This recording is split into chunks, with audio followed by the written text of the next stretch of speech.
Salve, Wanyambe. Selamat pagi saudara-saudari yang dikasihi Kristus. Mari kita mengawali hari baru dengan mendengarkan firman Tuhan yang diambil dari Injil Yohanes pasal 20 ayat 11 sampai dengan 18. Tuhan bersamamu. Inilah Injil suci menurut Yohanes. Setelah makam Yesus kedapatan kosong, Maria berdiri di luar kubur itu dan menangis. Sambil menangis, ia menjenguk ke dalam kubur itu. Dan tampaklah olehnya dua orang malaikat berpakaian putih. Yang satu duduk di sebelah kepala dan yang lain di sebelah kaki di tempat jenazah Yesus terbaring. Kata malaikat-malaikat itu kepadanya, "Ibu, mengapa engkau menangis?" Jawab Maria kepada mereka, "Tuhanku telah diambil orang, dan aku tidak tahu di mana ia diletakkan." Sesudah berkata demikian, ia menoleh ke belakang dan melihat Yesus berdiri di situ. Tetapi ia tidak tahu bahwa itu adalah Yesus. Kata Yesus kepadanya, "Ibu, mengapa engkau menangis? Siapa yang engkau cari?" Maria menyangka orang itu penunggu taman, lalu berkata kepadanya, "Tuan, jikalau Tuan yang mengambil dia, katakanlah kepadaku di mana Tuan meletakkan dia, supaya aku dapat mengambilnya." Kata Yesus kepadanya, "Maria." Maria berpaling dan berkata kepadanya dalam bahasa Ibrani, "Rabuni," artinya guru. Kata Yesus kepadanya, "Janganlah engkau memegang aku terus, sebab aku belum naik kepada Bapa.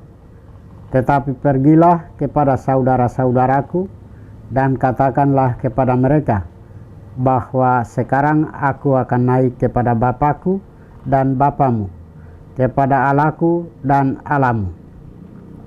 Maria Magdalena pergi dan berkata kepada murid-murid, "Aku telah melihat Tuhan," dan juga bahwa Dia yang mengatakan hal itu kepadanya. Demikianlah sabda Tuhan. Saudara-saudari yang dikasihi Kristus, tema kita hari ini adalah tangisan yang menghadirkan sukacita, kegembiraan, dan harapan baru. Injil hari ini mengisahkan Maria Magdalena yang menangis di depan kubur kosong. Baginya itu bukan tanda kemenangan, tetapi kehilangan. Ada 3 tahap perjumpaannya dengan Yesus Kristus yang bangkit. Pertama, pertanyaan yang menyadarkan. Malaikat dan Yesus bertanya, "Mengapa engkau menangis?" Pertanyaan ini mengajak Maria sadar bahwa yang ia cari sebenarnya sudah bangkit. Kedua, panggilan pribadi. Saat Yesus menyebut namanya Maria, ia langsung mengenalinya. Suara itu mematakan kesedihan dan mengubahnya menjadi sukacita. Ketiga, misi baru. Yesus mengarahkan Maria untuk tidak lagi melekat secara fisik, tetapi hidup dalam relasi iman. Ia diutus untuk mewartakan kabar sukacita kepada para murid. Saudara-saudari terkasih, bagaimana dengan kita? Sebagai pengikut Kristus, mari menjadi bagian dari pembawa sukacita dan kegembiraan, sebagaimana diteladankan Maria Magdalena. Kesedihan, keputusasaan, kekecewaan, kemarahan, dan lain yang menyelimuti hati Maria Magdalena menjadi sirna ketika ia melihat dan berjumpa serta berdialog langsung dengan Yesus. Dia mengalami sukacita dan kegembiraan yang mendalam.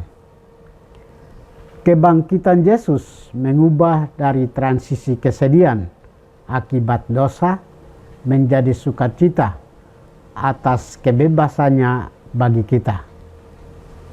Kita belajar dari iman Maria Magdalena dengan membangun kedekatan secara personal dengan Yesus, bukan secara fisik tetapi secara rohani.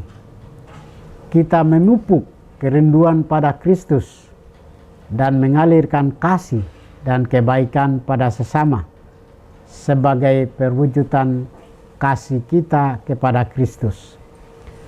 Marilah memberikan kesaksian iman akan kebangkitan Tuhan dengan melakukan perbuatan baik.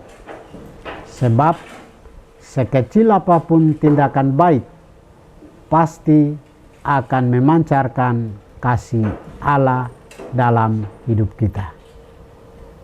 Tuhan memberkati kita. Marilah kita berdoa. Tuhan, pagi ini kami kembali naikkan puji dan syukur kepadamu. Terima kasih karena Engkau sudah menjaga kami saat kami tidur maupun bangun.